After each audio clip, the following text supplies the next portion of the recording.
এই ভিডিওটিতে আমরা পাওয়ারপয়েন্টের থিম এবং টেমপ্লেটের মধ্যে পার্থক্যটি বোঝার চেষ্টা করব। তো যদি বাই ডেফিনেশন আমরা দেখতে চেষ্টা করি যে থিমটা কি, থিমকে বলা হচ্ছে a theme is a design scheme that you apply to your slides for a unified and professional look। অর্থাৎ আপনার স্লাইডের ক্ষেত্রে একটা ইউনিফাইড এবং একটা প্রফেশনাল লুক দেওয়ার জন্য আপনি থিম ব্যবহার করতে পারেন।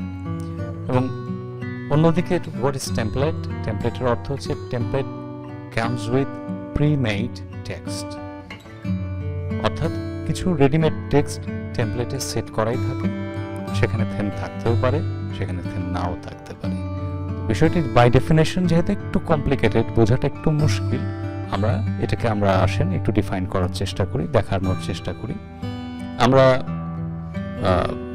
হোম ট্যাবে চলে আসছি, ফাইলটিকে ক্লোজ করে আমরা হোমে ক্লিক করছি। আমরা জানি থিম অথবা টেমপ্লেট আমরা যখন মোর থিমসে ক্লিক করি, এই জায়গাটিতে ক্লিক করি, তখন আমরা পেয়ে যাই। ধরা যাক আমি এখন শুধু থিমস খুঁজে দেখতে চাচ্ছি, তো আমি এখানে search for online templates and themes, তো আমি এখানে থিমস কথাটি টাইপ করলাম এবং পাওয়ার পয়েন্ট যেটি করবে, ইন্টারনেটে যতগুলো গ্যালারি আছে তাদের টেমপ্লেট এবং থিমের, সেখান থেকে শুধু থিমগুলোকে নিয়ে আসবে আমাদের জন্য। তো এখান থেকে ধরা যাক আমার কাছে ভালো মনে হচ্ছে পার্সেল, আমি পার্সেলে ক্লিক করছি। পার্সেলে ক্লিক করবার পরে প্রথম আমরা দেখেছিলাম যে পার্সেলে আমরা এটার কোন কালারটি আমার, কোন শেডিংটি আমার পছন্দ সেটি আমরা নিতে পারি। আবার সেটির প্রত্যেকটি আলাদা আলাদা স্লাইডের জন্য আলাদা আলাদা লেআউট রয়েছে, আমরা সেগুলো এখানে দেখতে পারি। যেমন এটি শুধু লেখা ছিল টাইটেল স্লাইড, এটি চার্ট স্লাইড, তারপরে এটিতে আমরা টু কন্টেন্ট লেআউট দেখছি। আমার কাছে মনে হচ্ছে এটি বেটার। আমি যদি ক্রিয়েট বাটনে ক্লিক করি, ওকে, আমাদের এই টেমপ্লেটটি লোড হয়ে গেল, আমাদের এই থিমটি লোড হয়ে গেল। থিমটি লোড হবার পরে আমি হোমে চলে আসলাম। আসবার পরে আমি এখান থেকে যত নতুন স্লাইড নেব সবগুলো কিন্তু বেস্ট হবে এই পার্সেলের উপরে, পার্সেল যে থিমটা আমরা নিয়েছি তার উপরে, যার ভেতরে আমরা কম্প্যারিজন নিতে পারি, আমরা নতুন স্লাইড থেকে আমরা টাইটেল অনলি নিতে পারি, কিন্তু প্রত্যেকটা বেসড অন পার্সেল যে থিমটা আছে তার উপরে। এবারে আমরা পাশাপাশি দেখার জন্য আরেকটা টেমপ্লেট নিয়ে আসি। আমি আবার ফাইলে ক্লিক করছি, এবার আমি আবার ক্লিক করছি মোর থিমসে।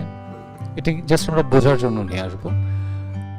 এই জায়গাটায় অনেকগুলো অলরেডি এসে গিয়েছে। আমরা এই যে এরিয়াটা রয়েছে যে search for online templates and themes, এখানে টেমপ্লেট লিখে আমি সার্চ দিচ্ছি, বা টেমপ্লেটস লিখতে পারি, কোনো অসুবিধা নেই। এখন টেমপ্লেটগুলোকে খুঁজে বের করছি। তো এখান থেকে যতগুলো টেমপ্লেট আছে আমার কাছে মনে হচ্ছে টেক ডিজাইন টেমপ্লেটটি খুব ভালো। ক্লিক করলাম।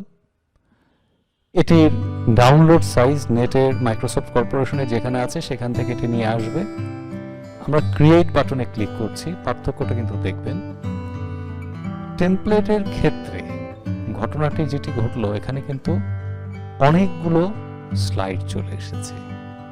থিমের ক্ষেত্রে বিষয়টি কি ছিল?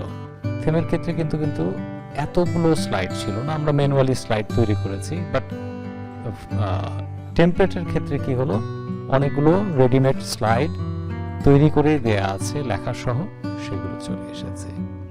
কি শুধু আমাদের ক্লিক করতে হবে এবং জায়গা মতো চেঞ্জ করতে হবে। আর মজার বিষয় হচ্ছে যে এই টেমপ্লেটেও কিন্তু আপনি চাইলে থিম ব্যবহার করতে পারেন ডিজাইন ট্যাব থেকে। ঠিক ওই যে থিমগুলো দেখেছেন সেই থিমগুলোই এখানে অ্যাপ্লাই করতে পারবেন। এটা যদি প্রয়োজন পড়ে করবেন, তাছাড়া এটা অ্যাকচুয়ালি করার প্রয়োজন হয় না। তো আমাদের ভিডিওটি ভালো লেগে থাকলে লাইক বাটনে ক্লিক করবেন, আমাদের চ্যানেলটিকে সাবস্ক্রাইব করবেন, পাশে বেল নোটিফিকেশন যে আইকনটি আছে সেটিতে ক্লিক করবেন, যেন নতুন ভিডিও আমরা রিলিজ করা মাত্র আপনারা ইমেইলে নোটিফিকেশন পান। এবং আপনাদের কোনো মতামত বা মন্তব্য থাকলে বা প্রশ্ন থাকলে আমাদের নিচে কমেন্ট বক্সে কমেন্ট করতে পারেন। সকলে ভালো থাকবেন।